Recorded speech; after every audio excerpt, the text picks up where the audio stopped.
Hello friend, मैं मोहम्मद चांद। तो आइए आज हम स्टार्ट करते हैं अपना प्रश्नावली 1.4। तो फर्स्ट नंबर क्वेश्चन हमसे क्या कह रहा है यहाँ पर कि निम्नलिखित में प्रत्येक समुच्चय युग्म का सम्मिलन ज्ञात कीजिए। सम्मिलन में क्या हो जाएगा, जैसे कोई समुच्चय हमको दे दिए जाए, जैसे ए समुच्चय दे दिया गया, उसके बाद बी समुच्चय दे दिया गया, तो ए और बी का हमको ज्ञात करना, यूनियन ज्ञात करना।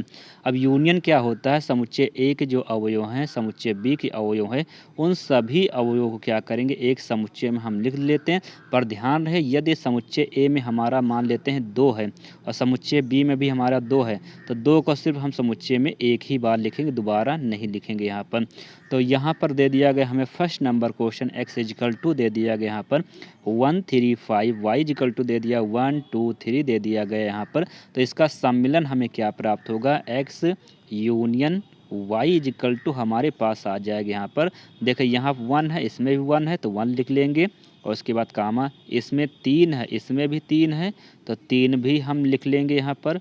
और उसके बाद यहाँ 5, इसमें 5 नहीं है तो 5 भी लिख लिया जाएगा। और इसके बाद इसमें देखिए बच रहा है 2 बच रहा है तो 2 भी यहाँ पर लिख लेंगे।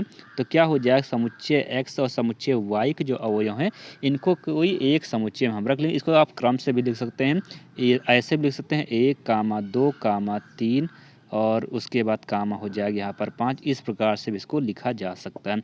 तो ऐसे हमारा क्वेश्चन नंबर पहले का पहला नंबर कंप्लीट हो जाएगा। उसके बाद दूसरा नंबर क्वेश्चन क्या कह रहा है, ये हमारा दूसरा नंबर क्वेश्चन है।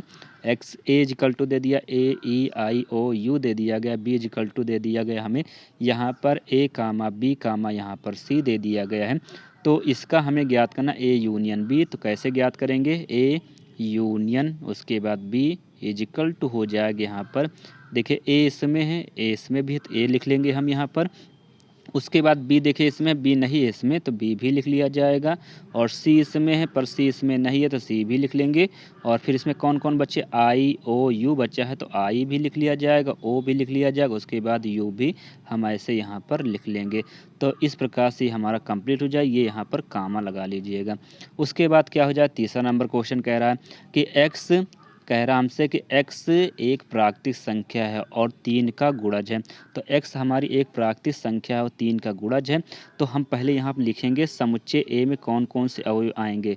तो समुच्चय A के अवयव हो जाएंगे एक प्राकृतिक संख्या और 3 का गुणज, तो 3 हो गया, उसके बाद 6 और उसके बाद 9 और उसके बाद 12, ऐसे और भी संख्याएं यहाँ पर हमको प्राप्त हो जाएंगी।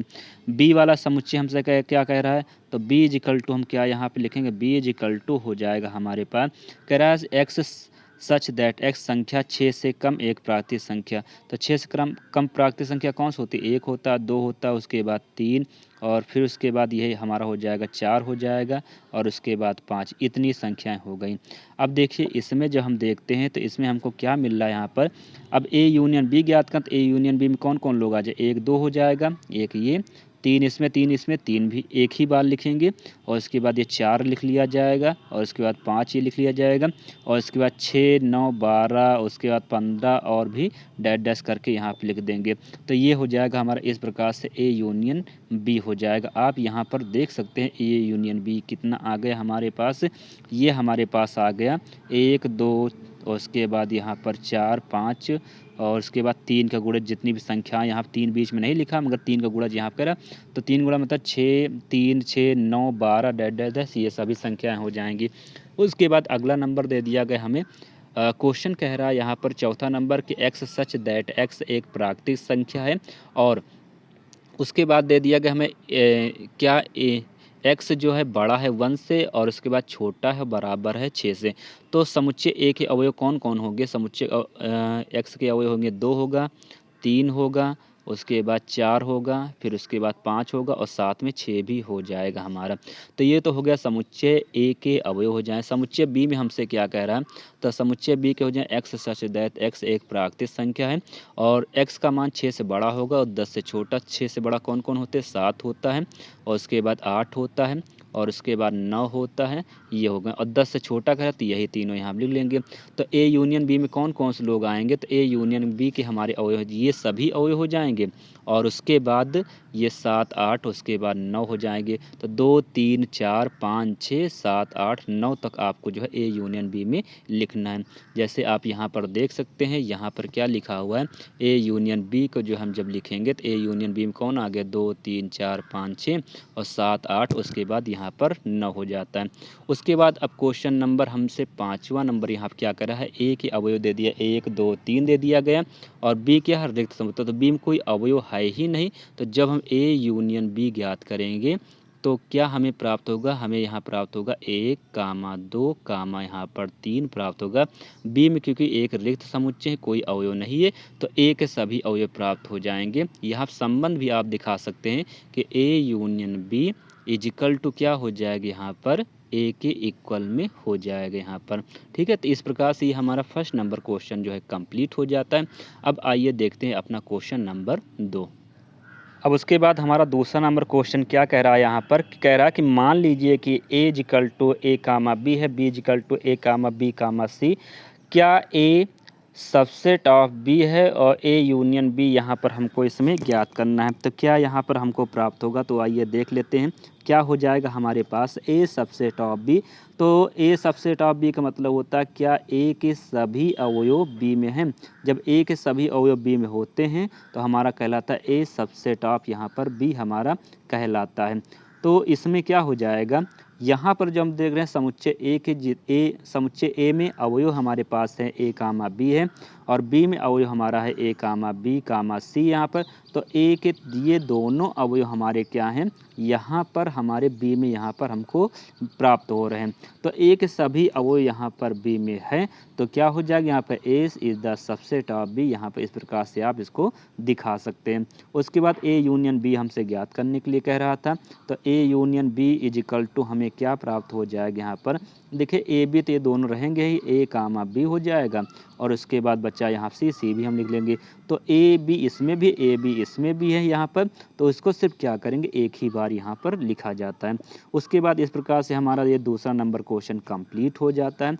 तीसरा नंबर क्वेश्चन आइए देख लेते हैं क्या कह रहा है, यदि ए और बी दो ऐसे समुच्चय हैं कि ए सबसेट ऑफ बी तो ए यूनियन बी यहाँ पर ज्ञात कीजिए। ए सबसेट ऑफ बी है हमारा, तो ए यूनियन बी क्या हो जाएगा, तो यहाँ पर आप देख सकते हैं इसका आंसर क्या हो जाएगा। अगर ए सबसेट बी है तो ए के सभी अवयव तो बी होंगे, तो इसका मतलब बी और उसके बाद बी में कुछ अवयव ऐसे भी होंगे जो ए में नहीं होंगे। तो जब हम यहाँ पर इसका ज्ञात करेंगे ए सबसेट ऑफ बी है यहाँ पर, तो ए यूनियन बी क्या होगा हमारा बी के इक्वल होगा। तो थोड़ा यहाँ सही कर लीजिएगा, A union B is equal to क्या आ जाएगा हमारे पास बी के इक्वल में आ जाएगा, क्योंकि बी में अवयव ज़्यादा हैं तो इसका यूनियन जो ए यूनियन बी होगा हमारा वो बी के बराबर होगा। उसके बाद इसका चौथा नंबर क्वेश्चन हमको क्या दे दिया गया, यहाँ पर हमको ए समुच्चय दिया गया, उसके बाद बी समुच्चय दिया, सी समुच्चय दिया, उसके बाद डी समुच्चय दे दिया गया और हमको यहाँ ज्ञात करना ये सभी मान हमको ज्ञात कर ए यूनियन बी। उसके बाद हमें ज्ञात करना यहाँ पर A union C, B union C, B union D, A union B union C, और उसके बाद A union B union D, B union C union D. ये सभी हमको इसकी वैल्यू जो है ज्ञात करनी है। तो पहले हम ज्ञात कर ले ए यूनियन बी, तो ये सभी हमारे अवयव हैं ए के, ये सभी अवयव हमारे हैं बी के हैं यहाँ पर। अब क्या हो जाएगा, जैसे अब यहाँ पर देख रहे हैं तो एक यहाँ पर लिखा है पर एक इसमें नहीं है, तो एक लिख लिया जाएगा। दो इसमें है, दो इसमें दो लिख लिया, तीन इसमें भी है। तो जो है उसको भी आपको लिखना है और जो नहीं है, नहीं होने का मतलब है जैसे ए में है पर बी में नहीं है तो उसको भी लिखा जाएगा यहाँ पर। तो उसके बाद तीन इसमें है, तीन इसमें है, तो तीन को हम लिख लेंगे। चार इसमें है और उसके बाद चार इसमें भी है, चार को भी लिख लिया जाएगा। बच्चा पाँच छः, तो पाँच छः यहाँ पर इस प्रकार से लिख सकते हैं। इसी प्रकार से ए यूनियन सी निकालेंगे तो ए यूनियन सी बराबर कितना आ जाएगा, 1 कामा 2 कामा 3 कामा 4 कामा 5 कामा 6 कामा 7 कामा 8 हो जाएगा। उसके बाद जब हम बी यूनियन सी यहाँ ज्ञात है, बी के अवयव ये सभी हैं और उसके बाद सी के सभी अवयव यहाँ पर ये हमको प्राप्त होते हैं। तो इनका जब यूनियन ज्ञात करेंगे तो हमें ये मिल जाएगा, तो आप इसको देख सकते हैं। उसके बाद बी यूनियन डी हमारे पास क्या आ जाएगा यहाँ पर, तो बी यूनियन डी बराबर क्या हो जाएगा हमारा, तो देखिए बी के का समुच्चय ये हमारा है और उसके बाद डी का समुच्चय यहाँ पर ये है हमारे पास। अब देखिए तीन इसमें पर तीन इसमें नहीं, तीन को भी लिख लिया जाए। चार इसमें नहीं, चार को भी लिख लेंगे। 5 इसमें है पर 5 इसमें नहीं है, डी वाले तो 5 भी लिख लिया जाएगा, 6 इसमें है और उसके बाद 6 इसमें नहीं तो 6 भी लिख लिया जाएगा। तो ये इनका बी के सभी अवयव आ जाएंगे और डी के सभी अवयव आ जाएंगे यहाँ पर। तो ये हमारा एक यहाँ पर समुच्चय बन जाएगा। तो ये समुच्चय हमारा कहलाएगा यहाँ पर बी यूनियन डी हमारा कहलाएगा।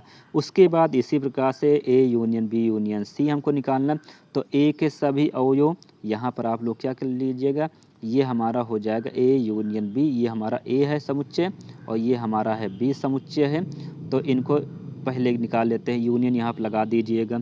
उसके बाद इनका दोनों का यूनियन आया ए यूनियन बी का, ये पीछे हम ज्ञात कर चुके हैं और ये हमारा है सी है। तो जब हम इनके साथ में यूनियन ज्ञात करेंगे, सम्मिलन ज्ञात करेंगे, तो हमको प्राप्त होगा 1 2 3 4 5 6 7 यहाँ पर हमको ये प्राप्त हो जाएगा। उसके बाद इसका 6वां नंबर क्वेश्चन हमको क्या कह रहा है यहाँ पर कि हमें ज्ञात करना A union B union D यहाँ पर ज्ञात करना है। तो ए और बी को पहले ज्ञात कर लिए, ए और बी का जब यूनियन ज्ञात करें तो हमको ये यहाँ पर इतना प्राप्त हो जाएगा और उसके बाद डी वाले को क्या करेंगे, ये यहाँ पर लिखा है। तो अब ए यूनियन बी का डी के साथ जब यूनियन ज्ञात करेंगे तो ये सभी अवयव हमको यहाँ प्राप्त हो जाएंगे। इसी प्रकार से इसका 7वां नंबर क्वेश्चन भी आप यहाँ पर कंप्लीट कर सकते हैं। तो हमने क्या बताया, जैसे कोई दो समुच्चय दे दिए गए हैं तो दो समुच्चय में ए समुच्चय दे दिया गया, उसके बाद बी वाला समुच्चय दे दिया गया। तो ए में जो अवयव हैं अगर वही अवयव बी में भी है तो उसको एक बार लिखना है। ए में यदि अवयव है और बी में नहीं है तो क्या करना, उसको भी लिखना है। बी में अगर है और ए में नहीं है तो उसको भी लिखना है। मतलब जो ए और बी दोनों में है तो उनको एक ही बार लिखना है और जो ए में है पर बी में नहीं है तो उसको भी लिखना, जो बी में है पर ए में नहीं तो उनको भी आपको लिखना। तो इस प्रकार से ये हमारा क्वेश्चन नंबर जो है 4था नंबर क्वेश्चन जो है कंप्लीट हो जाता। तो आज हमने इस वीडियो में इसका यूनियन ज्ञात करना सीखा कि दो समुच्चयों का सम्मिलन किस प्रकार से ज्ञात करते हैं। हम अपने अगले वीडियो में इसका जो है इंटरसेक्शन ज्ञात करना सीखेंगे। तो आज के लिए सिर्फ इतना ही है। धन्यवाद।